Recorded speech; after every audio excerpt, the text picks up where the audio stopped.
My name is Sarah Bennett. I'm 33, working as a marketing manager at Pinnacle Marketing Group in Boston, and I've always been the responsible one in my family. I thought my engagement party would be the happiest day of my life, until my father humiliated me in front of everyone I knew. I can still picture it vividly. There I was, standing under the crystal chandeliers of the Hamilton Plaza Ballroom in Chicago on that warm June evening, as Dad slammed his glass on the table and called me selfish in front of all our guests. What they didn't know was that I wasn't the broke, struggling daughter they'd spent years belittling, and what I did next changed every family dynamic I thought I knew. Growing up, I was always the black sheep of the family, the responsible one who never asked for charity. My younger brother Michael, now 31, worked as an investment banker at Evergreen Financial Services and could do no wrong in our parents' eyes. Dad, Robert Bennett, 62, had been counsel at Morrison & Associates before retiring, and he controlled every aspect of our family finances with an iron grip. Mom, Linda, 60, was a homemaker who never contradicted him, silently enabling his behavior year after year. The pattern became clear to me gradually. When I was struggling with student loans after graduation, Mom and Dad loaned me $10,000. I was grateful, until I realized there was no repayment plan, just constant reminders of their generosity whenever I failed to meet their expectations. Meanwhile, they gifted Michael $50,000 for his down payment without batting an eye. "You'll never measure up to Michael," became their refrain at every family gathering. I still remember Thanksgiving 2019 when Dad made a joke about my accounting skills that left me fighting tears at the dinner table, or Christmas 2020, when he criticized my home-cooked turkey so harshly that I excused myself to cry in the bathroom. Each time, I told myself it was just their way, that family was family, and I should be grateful for what I had. Then came the final straw. We were at the Oakwood Country Club in Connecticut for the annual July 4th family barbecue last year. I'd just gotten engaged to Tom 2 weeks prior, and I was excited to celebrate with my extended family. We were all gathered on the clubhouse terrace. Aunts, uncles, cousins, about 40 people in all, when Dad stood up to make an announcement. "I have something important to share," he said, his voice carrying across the terrace. Every conversation stopped. "Linda and I have been thinking about the future, and we've decided to make a change to our financial arrangements." I smiled, thinking perhaps he was going to acknowledge my engagement with the wedding fund they'd promised me years ago. Instead, he continued, "We've decided to redirect Sarah's $100,000 wedding fund to Michael's brokerage account. He has a real opportunity to grow that money, and frankly, he'll make better use of it than Sarah would on one day of festivities." The silence was deafening. I felt my face burn as 40 pairs of eyes turned to me. My cousin Emma, sitting at the next table, gave me a shocked look and discreetly texted me, "This is insane."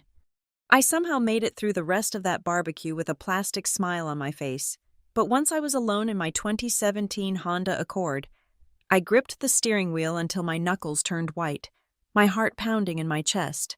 Mom called, her voice tearful, but I let it go to voicemail. I texted Dad. That money was my life savings. Hours passed with no reply. That's when I told myself, enough.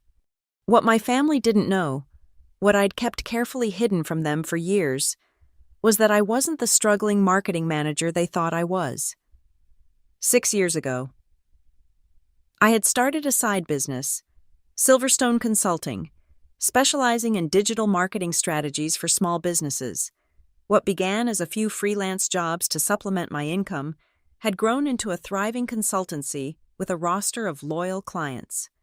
I had $750,000 in savings, a $1.1 million investment portfolio carefully built over years of disciplined saving and smart investments, and I was a silent partner in the Blue Oak Bistro, a trendy restaurant in Denver that was turning a healthy profit. I'd also developed a marketing algorithm that I'd patented 3 years ago, which was now generating around $5,000 in monthly royalties. Why had I kept all this secret from my family? At first, it was because I wanted to prove to myself that I could succeed on my own. Later, As I watched how they treated Michael, the golden child who could do no wrong despite his frequent financial missteps, I realized that my success would never be enough for them. They'd find some way to diminish it, to take credit for it, or worse, to feel entitled to a piece of it. So I kept quiet, lived modestly, and built my empire in silence. After the July 4th incident, I knew it was time to act. I began by gathering evidence, screenshots of Dad's email to the bank manager dated April the 2nd, instructing him to transfer Sarah's wedding fund to Michael's account. Copies of bank statements from Citizens Trust showing the transfer. On August 1st, I consulted with Whitfield Legal Group to understand my options, and I began planning the perfect moment to reveal the truth. My engagement party, scheduled for June 12th the following year. My fiancé Tom knew everything. Of course, he'd been my rock, encouraging me to stand up for myself while respecting my decision to handle this my way.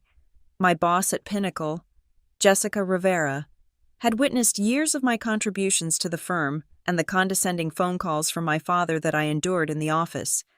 She became a valuable ally in my plan. The night of the engagement party arrived. The Hamilton Plaza Ballroom in Chicago looked stunning, with its soaring ceilings and crystal chandeliers. We'd invited 150 guests, extended family, friends, colleagues from both Pinnacle and my secret business ventures. I'd personally covered the cost of the entire event, though my parents believed Tom's family was footing most of the bill. I made my entrance in a $3,200 evening gown that Mom had previously commented I'd never be able to afford. Dad looked surprised but satisfied, no doubt assuming I'd gone into debt to keep up appearances. Michael arrived late, making a show of his new custom-tailored suit, a gift from our parents. Dinner was served, champagne flowed, and then it was time for speeches. Dad stood up first, glass in hand. "I want to thank everyone for coming tonight to celebrate Sarah and Tom," he began, his voice carrying that familiar tone of benevolent authority. "As Sarah's father, I've watched her grow from a stubborn little girl into a determined woman." Scattered laughter.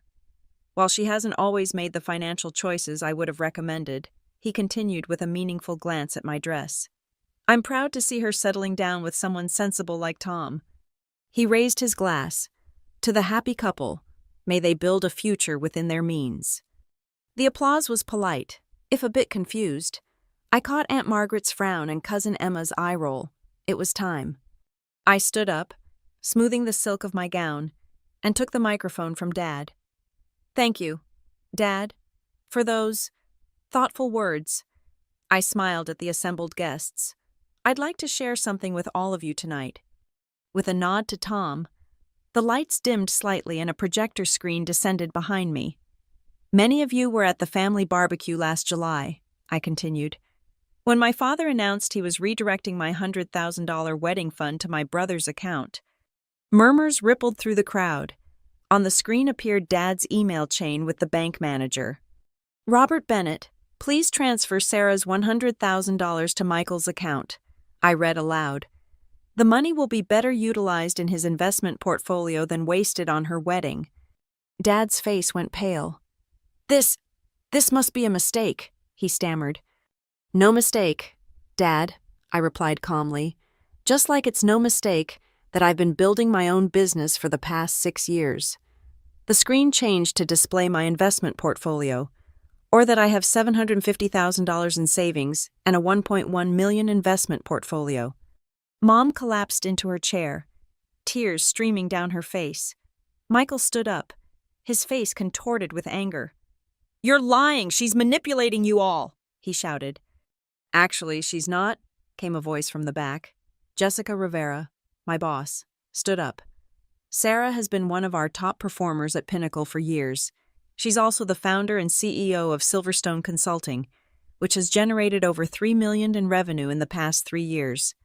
The ballroom erupted in confused chatter. Aunt Margaret stood up, raising her glass.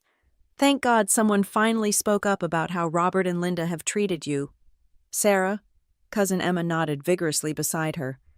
"I'm not sharing this to humiliate anyone," I continued once the noise had died down.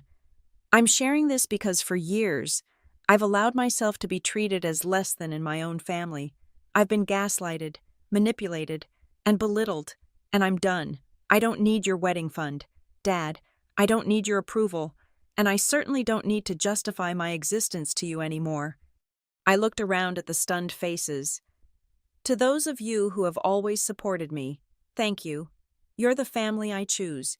As for the rest, I locked eyes with my father. I wish you well, but I won't allow myself to be your scapegoat any longer.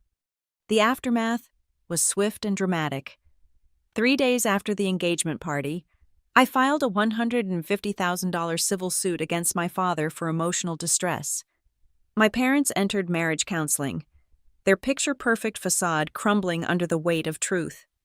Michael's boss at Evergreen Financial got wind of his involvement in the situation, and his expected bonus was suddenly withheld, pending a review of ethical standards. Tom shared my side of the story on Instagram, and to my surprise, Sarah began trending locally. Messages of support poured in from friends, distant relatives, and even strangers who had experienced similar family dynamics. In the months that followed, Tom and I decided to make a fresh start. We moved to Seattle, where I officially launched my consultancy under my own name. Within its first year, it generated $500,000 in revenue. Michael resigned from Evergreen Financial after the bonus incident and now freelances for a small brokerage. His golden child status tarnished by the revelation that his success had been largely subsidized by our parents. Tom received a promotion at his company, Cascade Technologies, and our relationship grew stronger through the adversity we'd faced together. I found a new chosen family among friends and colleagues who valued me for who I truly was, not who they wanted me to be. It's been 13 months since that night at the Hamilton Plaza Ballroom. My consultancy recently crossed the $1 million mark in annual revenue. I've learned that self-respect is worth more than any family's approval, and that sometimes, standing your ground isn't just an option, it's a necessity. If there's one thing I want to share from my experience, it's this. If someone tries to rob you of your future, stand your ground. Your worth isn't determined by others' selfishness, and sometimes, the most loving thing you can do, for yourself and for them, is to break the cycle of manipulation and speak your truth. My name is Sarah Bennett, and this is my story. The morning after the engagement party revelation, I woke up to 37 missed calls and 63 text messages. Most were from Mom, desperate pleas to talk this through as a family. Several were from Michael, alternating between rage and wounded disbelief. There was only one from Dad, a terse, "This conversation isn't over." I silenced my phone and looked over at Tom, still sleeping peacefully beside me in our hotel room. The weight that had been pressing on my chest for years felt lighter. For the first time in my adult life, I had said no to my family's dysfunction, and the world hadn't ended. Over room service coffee, Tom and I discussed next steps. We had planned to take a few days in Chicago after the party anyway, so we decided to stay put while the initial storm blew over. "Your Aunt Margaret called me," Tom said, buttering a piece of toast. "She wants to meet for lunch, says she has some things to tell you about your dad that you should know." I wasn't surprised. Aunt Margaret, Dad's older sister, had always seemed uncomfortable with how he treated me, though she'd never directly intervened. Perhaps she'd been waiting for someone to break the silence first. We met Margaret at a quiet cafe downtown. At 67, she carried herself with the same confident bearing as my father, but her eyes held a warmth his never did. "I should have said something years ago," she began, stirring her tea. "But Robert, he's always been this way. Even as children, he needed to control everything, to be the center of attention. When our parents praised me for anything, he would find a way to diminish it." She reached into her purse and pulled out a faded photograph. "This was your grandmother, my mother. You look just like her. You know, same determination in the eyes." I studied the photo of a young woman in 1950s dress, standing proudly beside a small building with a sign reading Eleanor's Tailoring. "Your grandmother built that business from nothing," Margaret continued. She was the first woman in our family to own property in her own name. When she died, she left half the business to me and half to your father. He was furious, said as the son. He should have inherited all of it. He bought me out eventually, sold the building, and never mentioned our mother's achievement again. She reached across the table and squeezed my hand. What I'm trying to say is, I recognize what Robert's been doing to you because he did it to me. And before that, to our mother. It's a pattern. And I'm so proud of you for breaking it. That conversation with Aunt Margaret was the first of many revelations in the days that followed. As if a dam had broken. Family secrets began pouring out. Cousin Emma sent me a series of voice messages detailing times she'd witnessed my father belittling me at family gatherings, apologizing for not speaking up. I was just a kid, she said. But I knew it was wrong, the way Uncle Robert treated you compared to Michael. It was so obvious to everyone. Even more surprisingly, my mother's sister, Aunt Diane, whom I'd always seen as just as complicit as Mom in the family dynamics, reached out. Linda wasn't always like this, she told me over the phone, her voice heavy with regret. Before she married your father, she was vibrant, opinionated. She had plans to start her own interior design business, but Robert, he chipped away at her confidence year by year. By the time you kids came along, she'd learned it was easier to agree with him than to fight. I remembered my mother's tearful face at the engagement party and felt a twinge of sympathy. She had made her choices, yes, but perhaps they hadn't always felt like choices to her. The most unexpected call came from Michael's ex-girlfriend, Vanessa. We'd always been cordial, but never close. I've been debating whether to tell you this, she said, her voice hesitant. But after what happened at your engagement party, I thought you should know. The reason Michael and I broke up last year was because I found out he'd been spending money from your parents on gambling. A lot of money. He swore he'd stop. But when I checked his accounts a month later, there were more withdrawals. When I confronted him, he said your dad would always bail him out. The revelation didn't surprise me as much as it should have. It explained the constant influx of money from my parents to Michael, and his increasingly lavish lifestyle despite his allegedly entry-level position at Evergreen Financial. Have you told anyone else this? I asked. No, Vanessa replied, but I kept screenshots of the conversations where he admitted it. If you need them, well, they're yours. I thanked her but decided to keep that information in reserve. My goal wasn't to destroy my brother. It was to establish boundaries and reclaim my dignity. A week after the engagement party, we returned to Boston to pack up our apartment. The civil suit against my father was proceeding, though my lawyer advised me it might be settled out of court. I wasn't after the money. The $150,000 was symbolic, representing the $100,000 wedding fund plus damages. What I wanted was acknowledgement, a formal record of the emotional harm that had been done. As we were boxing up the living room, the doorbell rang. I opened it to find my mother standing there, looking smaller and older than I remembered. "May I come in?" she asked, her voice barely above a whisper. I hesitated, then stepped aside. Tom gave me a questioning look, and I nodded that it was okay for him to leave us alone. He squeezed my shoulder as he passed, heading into the bedroom to continue packing. Mom sat on the edge of the couch, perched like she might take flight at any moment. Her hands twisted a tissue into shreds in her lap. "I don't know where to begin," she said after a long silence. "How about with the truth?" I suggested, trying to keep my voice neutral. She nodded, tears already forming. "I've failed you as a mother," she said simply. "I've watched Robert tear you down year after year, and I did nothing. Worse than nothing, I enabled it." Why? The question had burned in me for years. She looked down at her shredded tissue. Fear, at first, then habit. I told myself it was better to keep the peace, that standing up to him would only make things worse for everyone.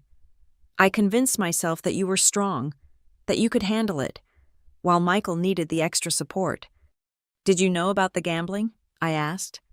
Her head snapped up, eyes wide. "What gambling?" I sighed. Another secret she'd been kept in the dark about. Never mind. It's not important right now. I've left your father, she said suddenly. Now it was my turn to be shocked. What? After the party, after everything came out, we had the worst fight of our marriage. He blamed me for not controlling you. Can you believe that? She gave a bitter laugh. After 40 years of marriage, I finally saw clearly what everyone else has apparently seen all along. I'm staying with Diane for now. I didn't know what to say. Part of me wanted to comfort her, to fall back into the daughter role I'd played all my life. Another part remained wary, wondering if this was yet another manipulation. I don't expect your forgiveness, she continued. I don't deserve it, but I wanted you to know that I'm getting help. I've started therapy, trying to understand how I became this person who could watch her own child be mistreated and do nothing. She reached into her purse and pulled out an envelope. This isn't nearly enough, but it's a start. I had a separate account your father didn't know about. My mad money. My mother used to call it. I want you to have it. I took the envelope but didn't open it. Mom, I don't need your money. I know you don't. That's not why I'm giving it to you. It's the only way I know how to say I'm sorry, to acknowledge that what we did was wrong. She stood up, smoothing her skirt with trembling hands. Whatever you decide to do with it, keep it, donate it, burn it. It's yours, no strings attached. After she left, I opened the envelope.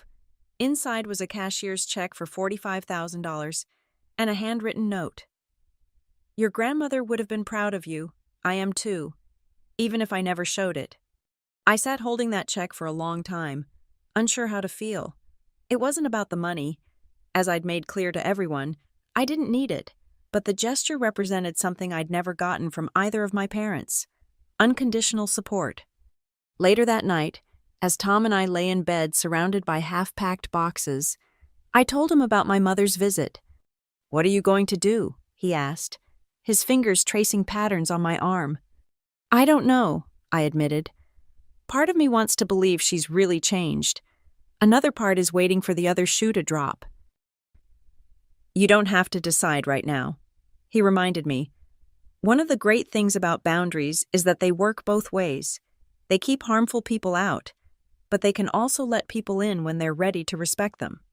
I nodded, grateful for his wisdom. I think I'll wait and see if her actions match her words. Real change takes time. Speaking of time, Tom said, changing the subject, I got a call from Cascade Technologies today. They're really excited about the Seattle move. They want me to head up their new product development team. I propped myself up on one elbow. Tom, that's amazing. Why didn't you tell me earlier? He grinned.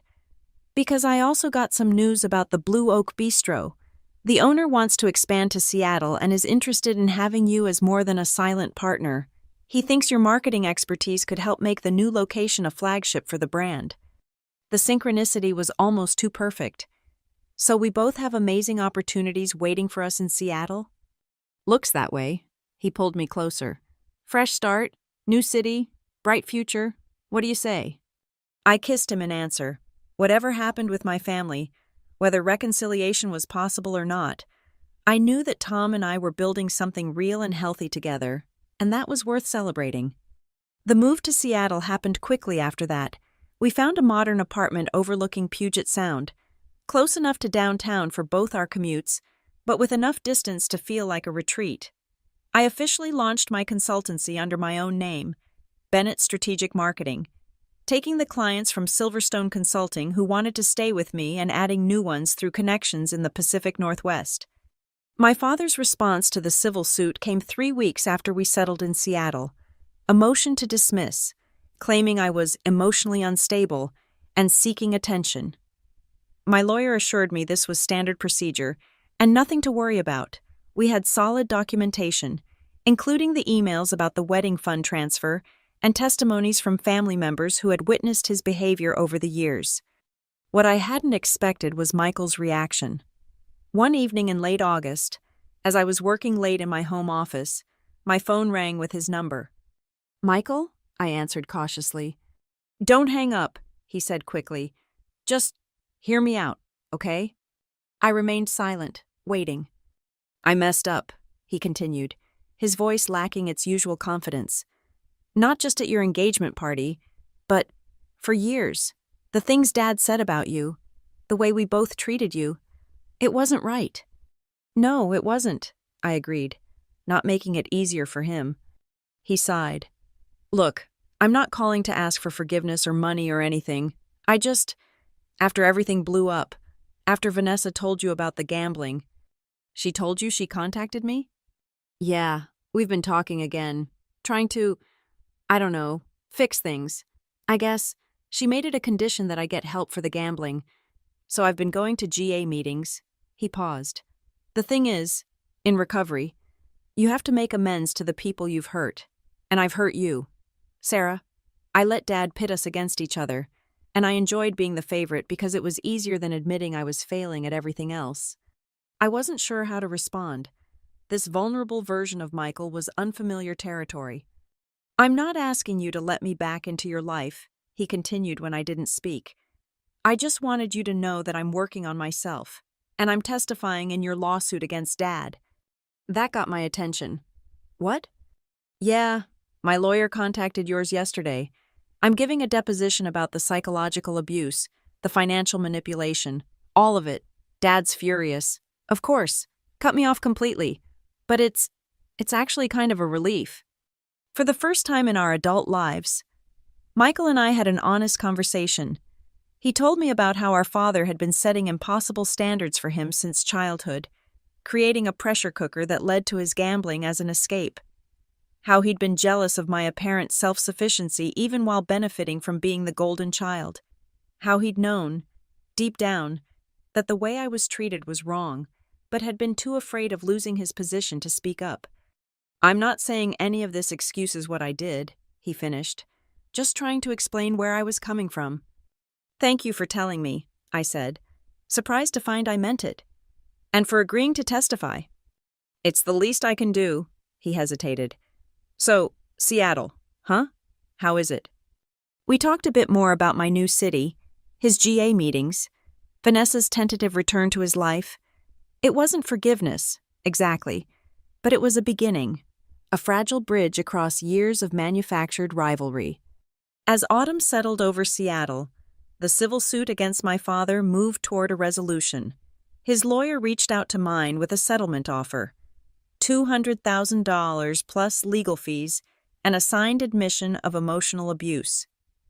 The amount was higher than I'd asked for, which my lawyer said usually indicated a fear of what might come out in court.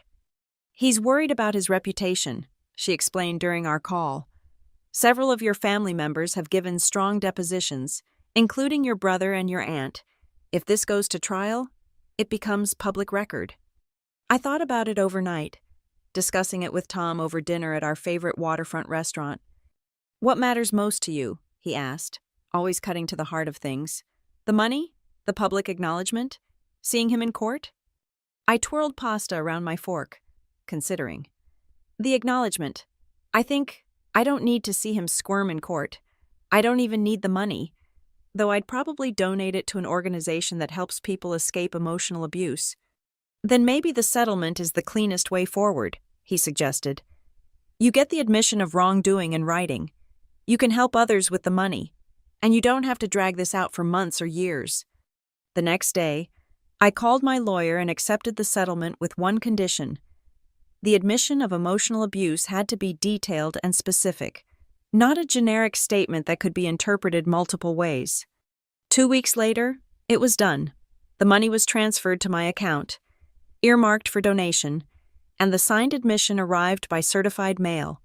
I read it once, noting how the legal language couldn't quite disguise the bitter pill my father must have swallowed to sign it, then filed it away. Perhaps someday I'd need that tangible proof, but for now, knowing it existed was enough. That night, I dreamed of my grandmother standing in front of her tailoring shop, smiling proudly at me. I woke with tears on my cheeks, but peace in my heart. The Seattle winter brought rain and introspection. The Blue Oak Bistro's new location was under construction. Tom was thriving at Cascade Technologies, and my consultancy had grown to the point where I needed to hire 2 assistants. On the surface, everything was perfect. But internally, I was still processing the seismic shifts in my family relationships. My mother called weekly, each conversation a little less strained than the last.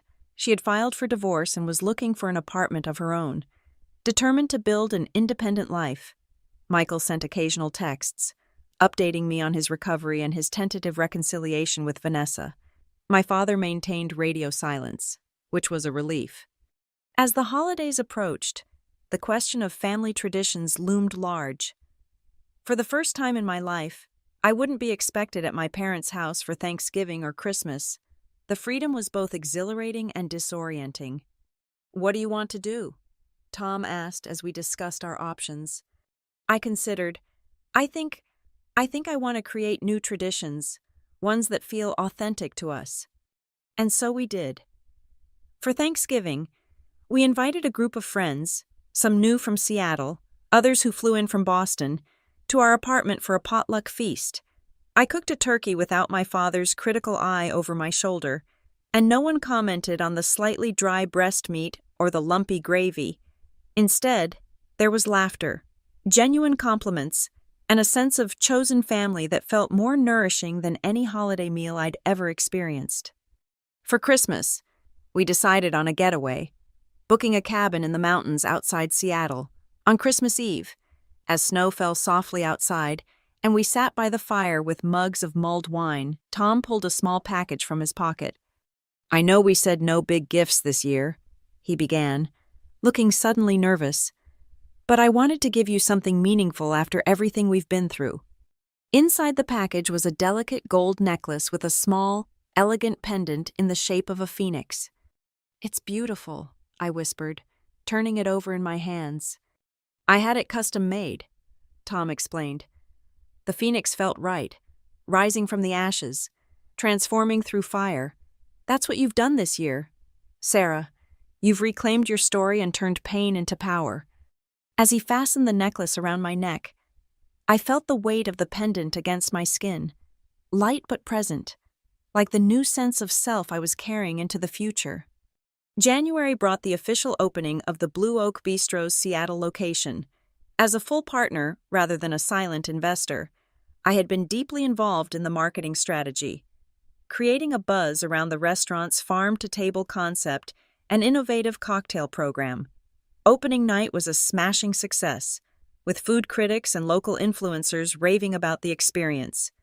In the midst of the celebration, I felt a tap on my shoulder and turned to find a familiar face. Jessica Rivera, my former boss from Pinnacle. "Jessica, what are you doing in Seattle?" I exclaimed, hugging her. She grinned. "I couldn't miss your big night. Plus, I have some news that might interest you."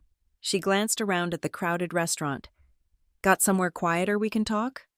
We slipped into the small office at the back of the restaurant, where Jessica revealed that she had left Pinnacle to start her own agency. "The way you stood up at your engagement party, the way you've reinvented yourself out here, it inspired me," she admitted. "I've been playing it safe for too long, letting others take credit for my ideas, so I took the leap." "That's amazing," I said sincerely. "But what brings you to Seattle specifically?" She leaned forward. "I'm expanding to the West Coast, and I want to propose a partnership. Your boutique consultancy, my larger agency infrastructure. Together, we could offer clients a full-service experience that neither of us can provide alone." The proposal was intriguing. I'd been so focused on establishing independence that I hadn't considered the benefits of a strategic alliance. We agreed to meet the following day to discuss details, and by the end of the week, we had the framework for a partnership that would allow both of our businesses to grow while maintaining our individual brands. As winter melted into spring, life settled into a new rhythm. The nightmares about my father's public humiliation faded. The constant checking of my bank accounts, a nervous habit born from years of financial gaslighting, became less frequent. I found myself laughing more easily, taking up hobbies I'd always wanted to try but never had the confidence for. Pottery classes, weekend hiking, even singing lessons. In April, an unexpected email arrived from my mother. Subject line, "Your grandmother's legacy." "Dear Sarah," it began. As part of my divorce settlement, I've received ownership of several family heirlooms that belong to your grandmother, Eleanor. Among them is her sewing machine, the one she used to start her business, and a box of patterns she designed. I thought you might like to have them, not because you sew, though you're welcome to learn, but because her entrepreneurial spirit lives on in you. Let me know if you'd like me to ship them or if you'll be in Boston anytime soon. Love, Mom. The email brought tears to my eyes, not just because of the thoughtful gesture, but because of the signature. Love, Mom. Not your mother or Mom and Dad, as had been her custom for years, but simply Mom, a person separate from my father, with her own thoughts and feelings. I called her that evening, and we had the most open conversation of our adult relationship.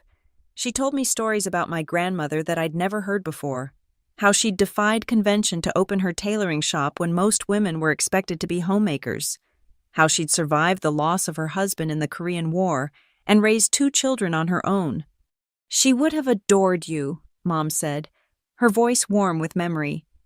Not just because you look like her, but because you have her spirit, that determination to forge your own path, no matter what anyone else thinks.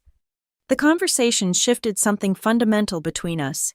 It didn't erase the past. Nothing could do that. But it offered a glimpse of what our relationship might become if we both continued to do the work. In May, Tom and I decided to take a weekend trip to Portland to celebrate our partnership with Jessica's agency landing its first major client.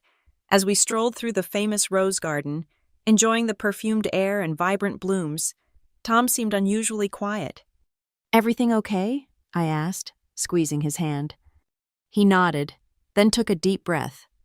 "I've been thinking a lot about us, about everything we've been through this past year, how we've built this new life together, supported each other through all the changes."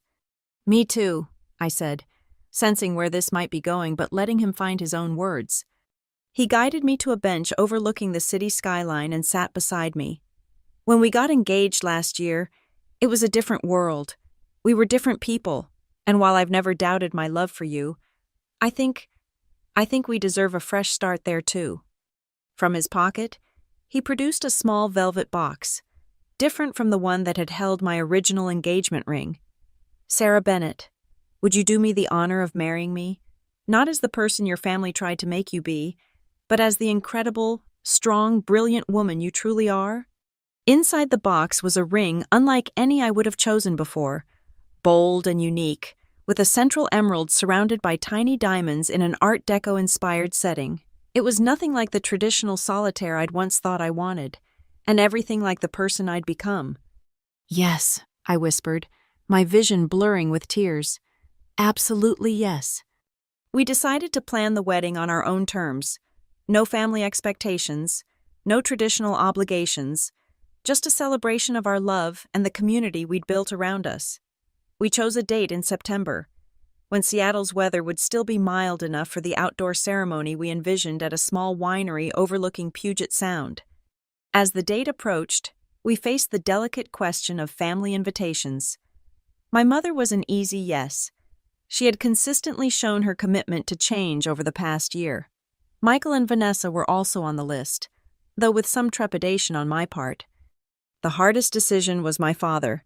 The settlement had been finalized months ago, and we'd had no contact since. Part of me wanted to exclude him entirely, to create a day untainted by his presence. Another part wondered if that decision would cast a shadow over the celebration, creating an absence that guests would whisper about. In the end, after many conversations with Tom and my therapist, I decided to send him an invitation with a handwritten note. This invitation comes with boundaries.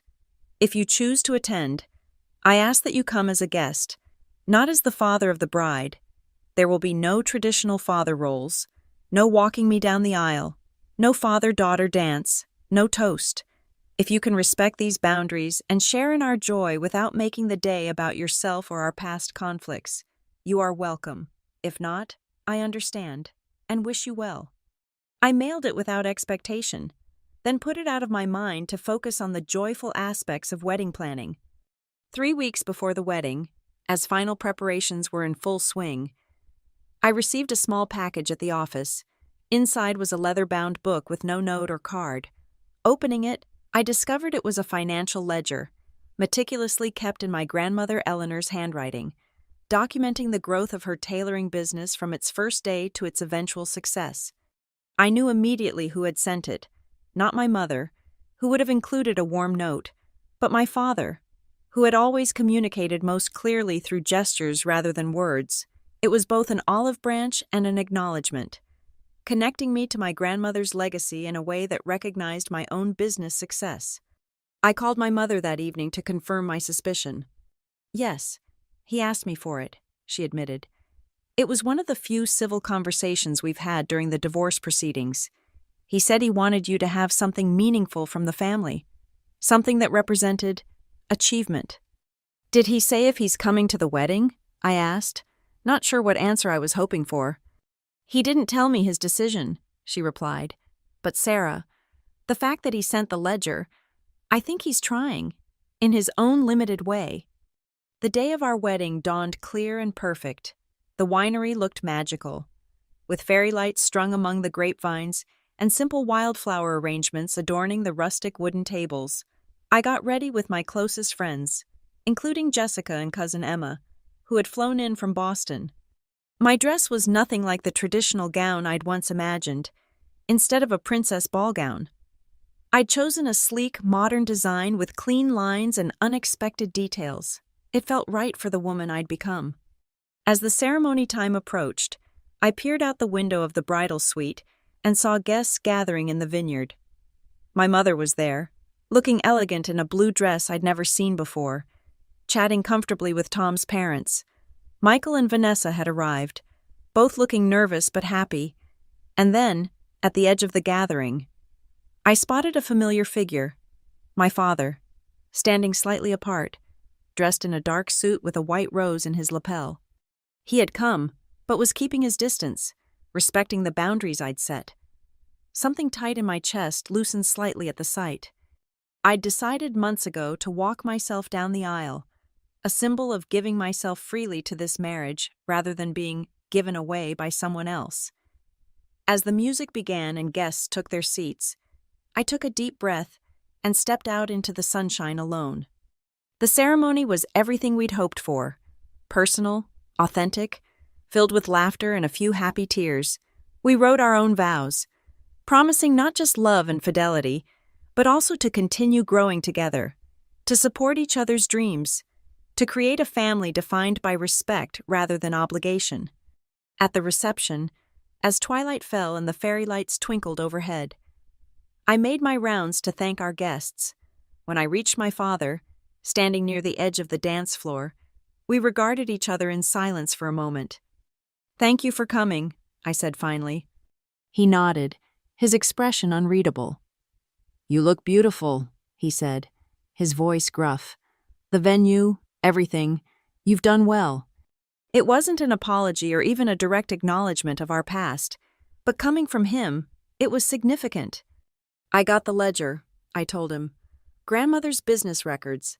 It means a lot to me." "Good," he cleared his throat. I thought you should have it. She was a remarkable woman, built something from nothing." He met my eyes directly. "Like you have."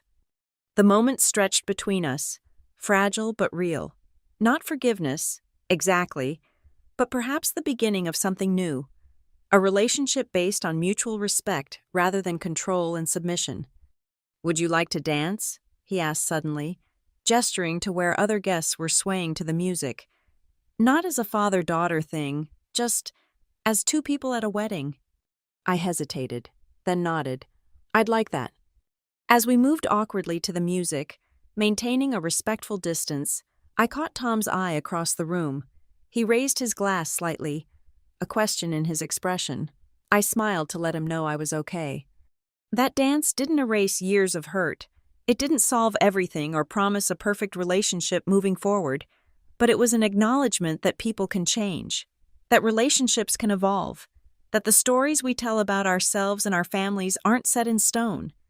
Later that night, as Tom and I swayed together for the last dance, he whispered in my ear, "Are you happy?" I thought about everything that had brought us to this moment: the pain and the growth, the loss and the discovery, the endings and the new beginnings. Yes, I answered truthfully, happier than I ever thought possible.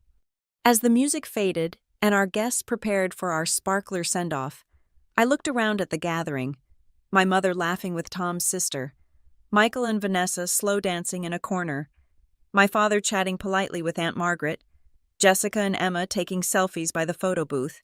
This eclectic mix of people represented the complicated tapestry of my life, the family I was born into and the family I had chosen, the relationships that had wounded me and the ones that had helped me heal. We ran through the tunnel of sparklers hand in hand, surrounded by cheers and well wishes, and climbed into the vintage car that would take us to our hotel. As we pulled away, I looked back at the twinkling lights of the winery growing smaller in the distance. "Ready for our next chapter?" Tom asked, squeezing my hand. I nodded, turning toward the road ahead, whatever came next: challenges, joys, the inevitable complexities of family relationships. I knew we would face it together, with clear eyes and open hearts. The past had shaped me, but it no longer defined me. My story was my own to write now. "Ready," I said, and meant it with every fiber of my being. It's been 13 months since that night at the Hamilton Plaza Ballroom. 13 months of rebuilding and reimagining what family means. My consultancy recently crossed the $1 million mark in annual revenue. Tom and I are settling into married life in our Seattle home, creating traditions and memories that belong solely to us. Michael calls monthly now, our conversations still sometimes awkward, but increasingly genuine. He's 6 months sober from gambling and recently proposed to Vanessa, who has become an unexpected ally in my life. Mom visits every other month, slowly discovering who she is outside of her marriage to my father and Dad. We exchange brief emails occasionally, sharing business articles or family history items, building a cautious new relationship based on mutual respect rather than expectation. I've learned that self-respect is worth more than any family's approval, and that sometimes standing your ground isn't just an option, it's a necessity. I've discovered that family can be both the people we're born to and the people we choose, and that healthy relationships require honesty, boundaries, and room for growth on both sides. If there's one thing I want to share from my experience, it's this. If someone tries to rob you of your future, stand your ground. Your worth isn't determined by others' selfishness, and sometimes the most loving thing you can do, for yourself and for them, is to break the cycle of manipulation and speak your truth. My name is Sarah Bennett, and this is my story. Not the story my family tried to write for me, but the one I've claimed for myself. Complicated, imperfect, and authentically mine.